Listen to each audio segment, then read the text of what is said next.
దేవుని పరిశుద్ధ నామమునకు సమస్త మహిమ ఘనత ప్రభావములు కలుగును గాక. ప్రభునందు ప్రియమైన వారలారా, ఈ ఉదయకాలపు సమయంలో మన ప్రభువును ప్రియ రక్షకుడైన యేసుక్రీస్తు నామమున మీ అందరికీ నా శుభాభి వందనాలు తెలియజేస్తున్నాను. ప్రియ దేవుని బిడ్డలారా, ఈ ఉదయకాలపు సమయంలో దేవుడు మనకి ఇస్తున్నటువంటి వాగ్దానము యెషయా గ్రంథము 52వ అధ్యాయము 3వ చరణం మనం చూస్తే, నీవు యెహోవా చేతిలో భూషణ కిరీటముగాను నీ దేవుని చేతిలో రాజకీయ మకుటముగాను ఉందువు. దేవుడు ఈ వాగ్దానము మనందరి జీవితంలో నెరవేర్చునుగాక. ఆమేన్. ప్రభునందు ప్రియమైనటువంటి దేవుని ప్రజలారా, ఇశ్రాయేలీలో ఉన్నటువంటి ప్రజల కొరకు, యెరూషలేములో ఉన్నటువంటి ఇశ్రాయేలీల ప్రజల కొరకు దేవుడిస్తున్నటువంటి వాగ్దానము ఈ వాగ్దానము.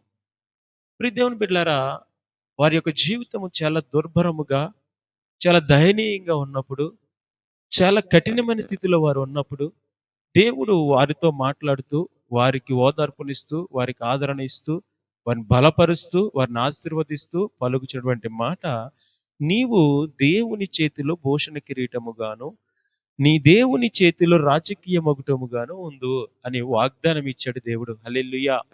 ప్రియ దేవుని సంగమా, ఉదాహరణకి మనం ఒక లేఖన భాగాన్ని చూస్తే, ప్రియ దేవుని బిడ్డలారా, రూతు గ్రంథము 1వ అధ్యాయము 21వ చరణాన్ని మనం చూస్తే, ఇక్కడ నయోమి అనేటువంటి ఒక భక్తిపరురాలు కనబడుతుంది.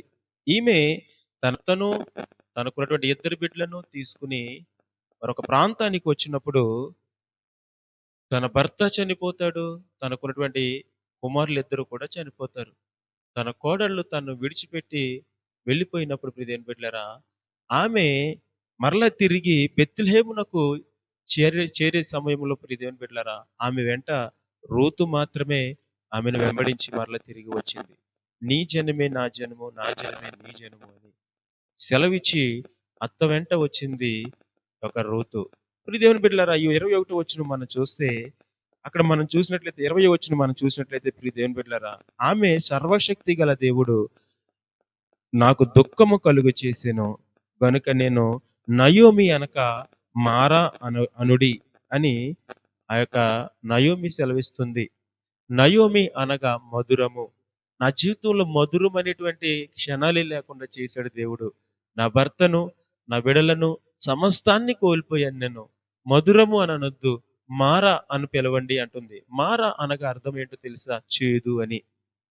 ఈ యొక్క నయోమి జీవితంలో నిరాశ, నిస్పృహ, ఏమీ అవ్వదు, నా వల్ల ఏమీ అవ్వదు, దేవుడు నా భర్తను తీసుకున్నాడు, నా బిడ్డలను ఇద్దరిని తీసుకున్నాడు, నేను నాకు కోడటువంటి రూతు తప్ప ఎవరు లేరు, నా పేరుకు తగ్గ జీవితం నాకు లేదు, నా పేరుకు తగ్గటువంటి ఆశీర్వాదం నాకు లేదు, మధురమైన జీవితం నాకు లేదు అని ఎంతో చింతించింది. ఎంతో దుఃఖంతో దేవుడు, సర్వశక్తి గల దేవుడు నా జీవితంలో దుఃఖాన్ని మిగిల్చాడమ్మా, దుఃఖాన్ని మిగిల్చాడయ్యా. నా పేరు నయోమి అని, మధురం అని పిలవద్దండి, నన్ను ఏమని పిలుస్తారంటే చేదుగా, చేదు అని అర్థం వచ్చేటువంటి మారా అని పిలవండి అని ఆ యొక్క నయోమి ఎంతో దుఃఖాన్ని, ఎంతో కన్నీటిని కార్చినప్పుడు, ప్రియ దేవుని బిడ్డలారా, తన కోడలైన రూతు ద్వారా, బోయాజు ద్వారా తన జీవితం మొత్తం మారిపోయింది. తన పూర్వస్థితి కాస్త అద్భుతమైన స్థితిలో మారిపోయింది. ఎంతవరకు వెళ్ళిందంటే, ప్రియ దేవుని బిడ్డలారా, మత్తయి సువార్త 1వ అధ్యాయంలో తన కోడలు రూతు వంశము యేసుక్రీస్తు వంశావళిలోనికి వెళ్ళిపోయింది. ఆయన ఇచ్చిన ఆశీర్వాదము అద్భుతమైనది, ఆశ్చర్యకరమైనది. దేవునికి స్తోత్రం కలుగును గాక. ఆ ఆశీర్వాదం వచ్చేంత వరకు మనం ఎదురు చూస్తే ఆ అద్భుతాన్ని మనం పొందుకోగలము. జకర్యా గ్రంథము 9వ అధ్యాయము 16వ చరణం చూస్తే, నా జనులు యెహోవా దేశములో కిరీటమందలి రత్నమును వలెనున్నారు గనుక కాపరి తన మందను రక్షించినట్లు వారి దేవుడైన యెహోవా ఆ దినమున వారిని రక్షించును. హల్లెలూయా. నా జనులు అనగా నయోమి దేవుని బిడ్డ, రూతు దేవునికి విధేయత చూపించినటువంటి బిడ్డలు.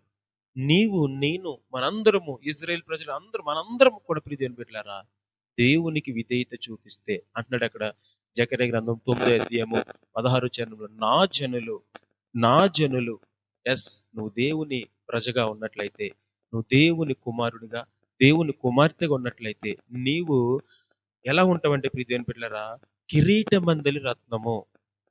దేవుని కిరీటములో నువ్వు ఒక రత్నము వలె, ఆయన కిరీటములో నీకు ఒక స్థానం ఇస్తాను అని వాగ్దానం ఇస్తూ తర్వాత అంటున్నాడు చూడండి, అక్కరి తన మందను కాయినట్లు వారి దేవుడైన యెహోవా ఆ దినమున, ఏ దినమున అంటే కష్టకాలమున నిన్ను రక్షిస్తాడు. ఈ దినమునందు ప్రియమైన బిడ్డలారా, ఉదయకాలపు సమయంలో నా జీవితం ఎందుకు ఇలా అయిపోయింది, నా బ్రతుకు ఏంటి ఇలాగైపోయింది, ఏంటి ఈ వేదన, ఏంటి ఈ శోధన అని నయోమి వలె దుఃఖిస్తూ ఉన్నావా? నా కుటుంబంలో శాంతి లేదు, సమాధానం లేదు, ఈ వ్యాధి చేత నేను బాధించబడుతున్నాను, ఈ రోగం చేత బాధించబడుతూ ఉన్నాను, ఈ అప్పుల బాధల చేత పీడించబడుతున్నాను, ఏంటి ప్రభు నా జీవితము, నేను మరణిస్తాను, నేను చనిపోతాను, నేను నీ బ్రతకలేను అని నీవు కూడా నయోమి వలె నీవు కూడా దుఃఖిస్తూ ఉన్నావా, చింతిస్తూ ఉన్నావా? అయితే నా దేవుడు నీ చింత యావత్తును తీసివేసి సంతోషంతో నింపబోతూ ఉన్నాడు. నీ దుఃఖానికి ప్రతిగా ఆనందం ఇవ్వబోతూ ఉన్నాడు. నీ యొక్క కన్నీటికి ప్రతిగా సంతోషాన్ని ఇవ్వబోతూ ఉన్నాడు. అందుకే దేవుడిస్తున్న వాగ్దానం ఏంటి తెలుసా? నీవు యెహోవా చేతిలో భూషణ కిరీటముగా, నీ దేవుని చేతిలో రాజకీయ మొగుటంగా నీవు దేవుడి ఉదయకాలపు సమయంలో చేస్తూ ఉన్నాడు. ప్రియ దేవుని బిడ్డలారా, నా దేవుడు ఇచ్చిన వాగ్దానం ఎప్పటికీ మరచిపోడు, అది ఎన్నటికైనా నెరవేరుతుంది. ఉదయకాలపు సమయంలో దేవుడు ఇచ్చిన వాగ్దానము, నీవు దేవుని చేతిలో భూషణ కిరీటంగా మార్చబడుదువుగాక. ఆమేన్. ప్రియ దేవుని సంగమా, నయోమి వల్లే మనం దుఃఖించొద్దు, నయోమి వల్లే మనం బాధపడొద్దు, నయోమి వల్లే మనం చింత చెందొద్దు. ప్రియ దేవుని బిడ్డలారా, మనం ధైర్యం కలిగి, నమ్మకము కలిగి, విశ్వాసము కలిగి ఈ దినాన్ని ప్రారంభిద్దాం. ప్రార్థనతో ప్రారంభిద్దాం. దేవుడు గొప్ప మేలులు, గొప్ప ఆశీర్వాదాలు మన జీవితంలో జరిగించును గాక. ఆమేన్. ప్రార్థన చేసుకుందాము. సకల ఆశీర్వాదములకు కారణభూతుడా, ప్రేమ నమ్మకం కలిగిన మా ప్రియ పరలోకపు తండ్రి, నీ పరిశుద్ధమైన, శ్రేష్టమైన, అమూల్యమైన, ఘనమైన, పవిత్రమైన నామమును బట్టి వందనాలు.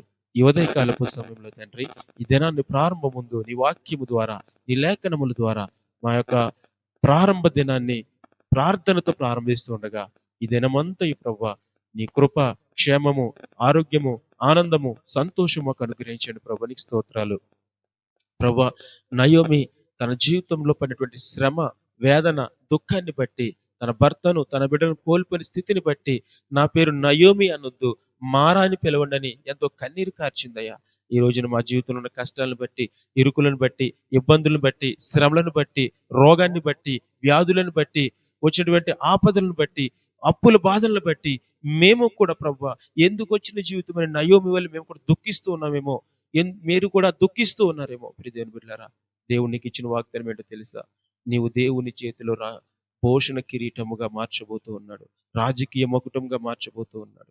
అట్టి కృప ఉదయకాలపు సమయంలో దేవుడు మనందరికీ అనుగ్రహించి, ఆయన సన్నిధి కాంతిని తన ప్రజలందరికీ ఆయన సన్నిధి కాంతిని అనుగ్రహించి, దేవుడు దీవెనలు, ఆశీర్వాదాలు ఉదయకాలపు సమయంలో మనందరికీ అనుగ్రహించి బలపరిచి స్థిరపరచును గాక. ఆమేన్. అద్భుతమైనటువంటి వాక్యాన్ని ఉదయకాలం మనం విన్నాము, ధ్యానం చేసాము. మరి నయోమి జీవితంలో జరిగినటువంటి గొప్ప మేలు మనందరి జీవితంలో జరుగును గాక. God bless you. దేవుడు అందరినీ దీవించును గాక. ఆమేన్. వందనాలు.